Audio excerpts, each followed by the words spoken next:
Hi there, this is Manny with Classic Auto Repair. Today I'm going to do a review and recap on the repair list for the 77 Bronco. It's been through a series of road testing over the last day, and we were able to do 4 road tests total for about 45 miles. What I'm going to do is just kind of run down the to-do list, which is going to be very similar to the documentation that I'll be providing when the car is picked up.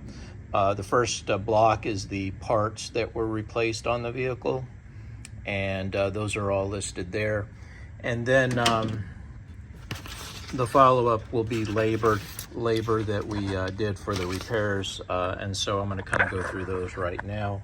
Starting with the first one, the video inspection. That's where we went through the whole vehicle when it first arrived and kind of gave you guys an idea of what it needed to get it back reliable and roadworthy and safe for driving on the road.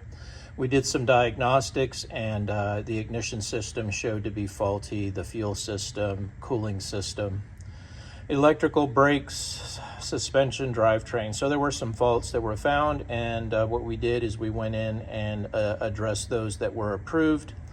The distributor was bad, and all of your the old parts are going to be in the back seat, so you can check out everything that we have. That's all in the back seat there. So in there you'll find the old distributor, which is this unit right here.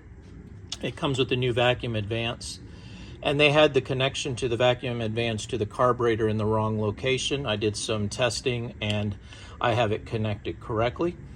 All these parts are new, and it has a magnetic pickup just like new cars, which makes the ignition system much more reliable and perform better than the old contact point system that these things had before. So you'll see a plug down here that isn't connected. That used to go to the distributor, but we ran all new wiring to make sure that it had good connections, and that's what you'll find right here.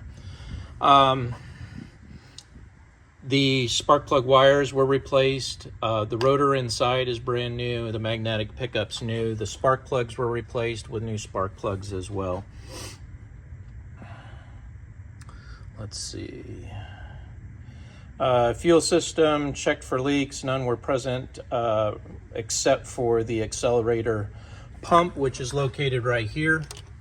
The accelerator pump, move that wire out of the way. The accelerator pump provides that initial, when you push on the gas pedal, gives you that power that you need, and it had a torn diaphragm in here. It was also missing a spring, and I replaced that, which improved the performance dramatically over the last couple of road tests.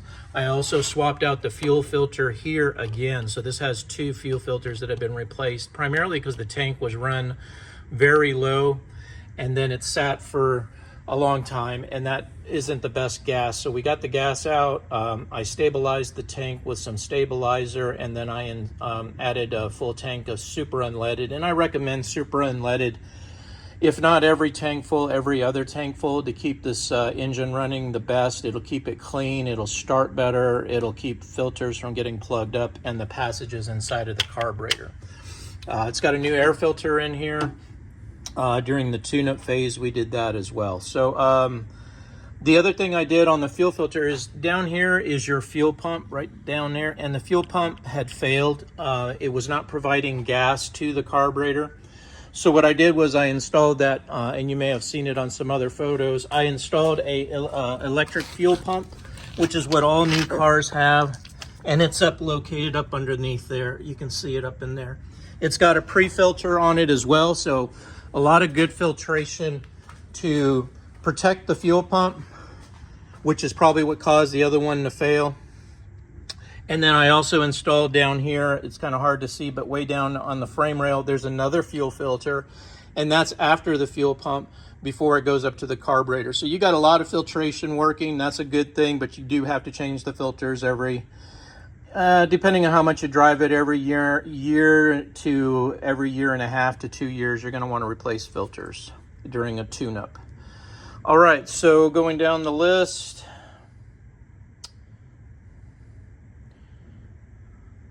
We did the tune-up, as I said, replaced the PCV valve, spark plugs, air filters, carburetor adjustments.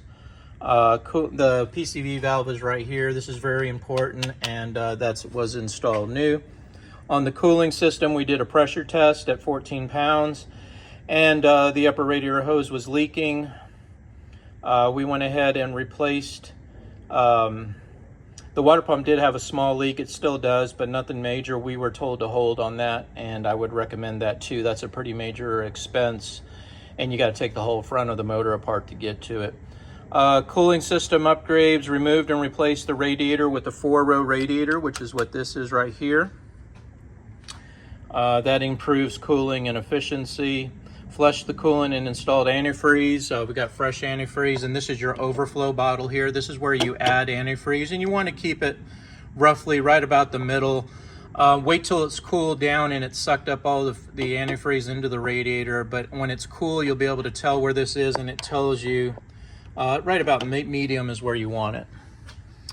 All right, so that was the cooling system. Down here on cooling system, air conditioning was charged. We evacuated the AC system and did our service on that as well.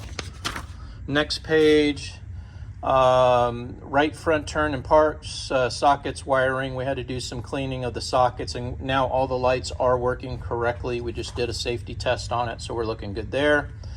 Radiator, electric fan, and relay module to improve summer driving. Of course, that's these electric fans here, and you'll hear them when the ignition key is turned on. These fans will start blowing air at maximum airflow, and that helps keep the motor cool. There's 2 of them, one down low, one up high, and that'll help in the summer driving of the Bronco. Let's see.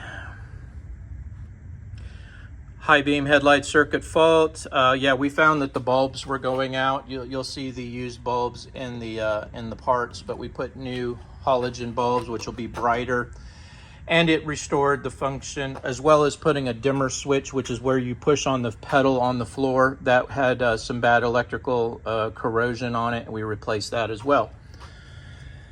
And so now your headlights are working the way that they should. Let's see. Wiper blades were replaced. Warning light lens was cracked. That's the one in the dash. So that's this one right there, was replaced and put back to the way that it needed to be. All right. Let's see. Driving light was loose. I reconnected the wiring. They had the wire on the ground was disconnected, and I tightened up these bolts so that they don't flop around on you. And they do work with the switch under the steering column. There's a chrome switch that turns on and off the fog lights or driving lights. Front brake caliper was leaking on the right-hand side. We replaced it, bled the brakes, and everything was restored on your braking there. Oil and filter was changed, and the chassis was lubricated at all the suspension points, ball joints, tie rod ends, drag links. All of that was greased up the way that it should be. Power steering pump was leaking at the main seal. We replaced that, put a new pump on it, which is right here. This is a new pump. The seal was leaking on the canister, so we put a new one on here. Got that new belts on there and adjusted.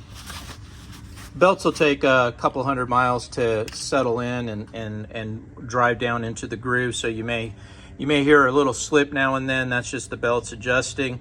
3-6 months after you've driven 300, 400, 500 miles, if you still hear it loud on squealing, bring it by. We'll do an adjustment on the belts at no charge.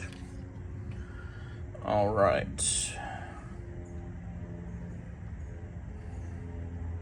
All right, so that were the things that were done prior to the unfortunate hail damage that occurred, and those are your payments that were made on the account.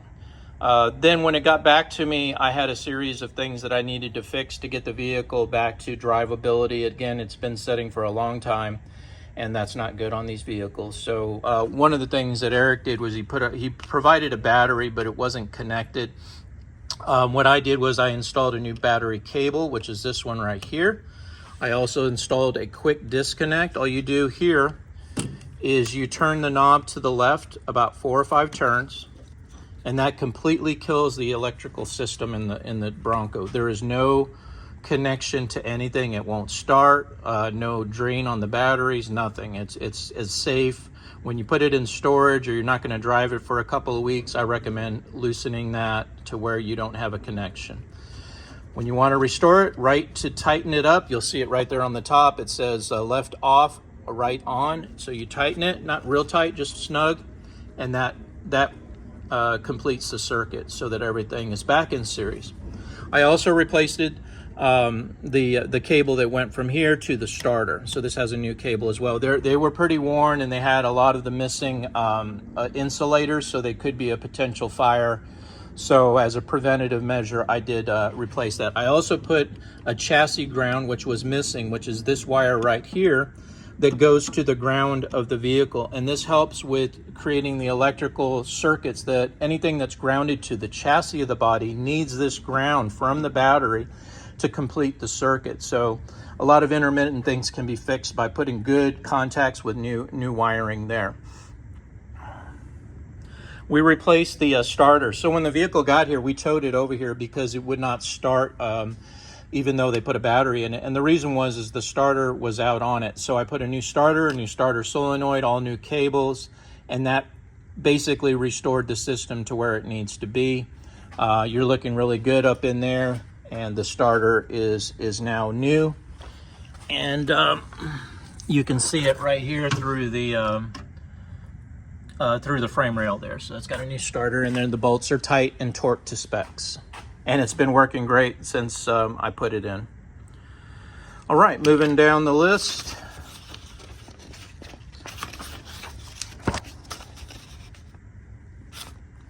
So I want to do some kind of credit towards the insurance deductible there. We can discuss that and talk about that. I just wanted to make sure I had a line item there to remind me. The fuel pump, as I mentioned earlier, was bad. So we replaced it. I put some new hoses. I also put insulator on it, which is what this is. It keeps the heat from causing the fuel to get too hot as it travels by the motor, and then made new hose connections up here and a new fuel filter right there. And then that connects down at the frame filter down at the bottom. All right, so that's what this talks about here. Towing to the shop is listed. Diagnose and replace headlight bulbs. We talked about that. The headlight bulbs were not coming on.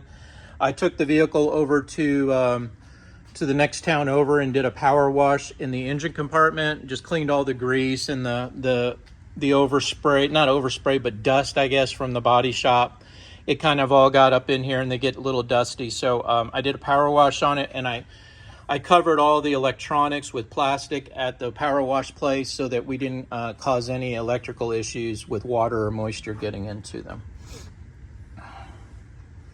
All right, so that was this morning. As a matter of fact, I did the power wash. And then a series of road tests. So we saw from yesterday, these will be what times and what was uncovered during the lax power there, check fuel, let's see, headlight, low beams out. So these things kind of uncover as I'm, like this one, I was driving at 5 in the morning. So I was able to use all the nighttime illumination and see that the tack light wasn't coming on, license plate light wasn't coming on, the headlights would not work in the low beam mode.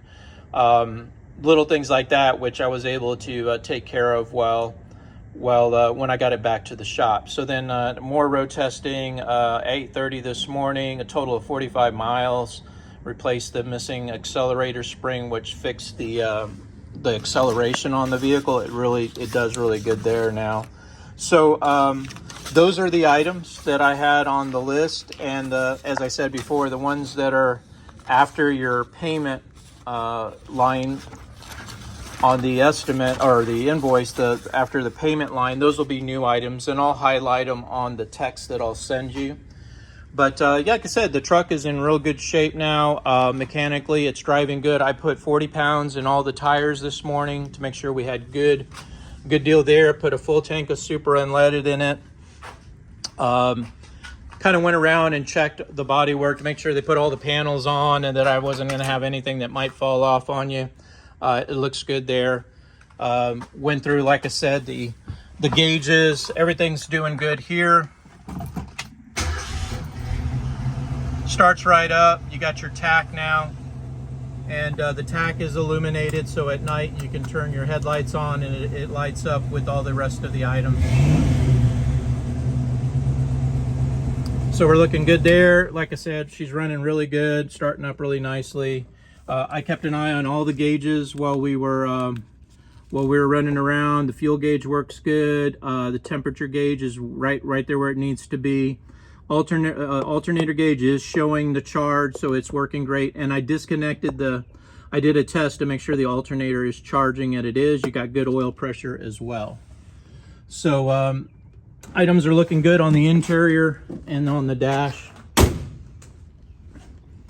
And I think we're pretty close to signing off on her and getting her back in your hands so you can enjoy and cruise around and get this Bronco back on the road on a regular basis. This is Manny with Classic Auto Repair. Hope you enjoyed watching this update on the 68 Bronco. Have a great day. Bye.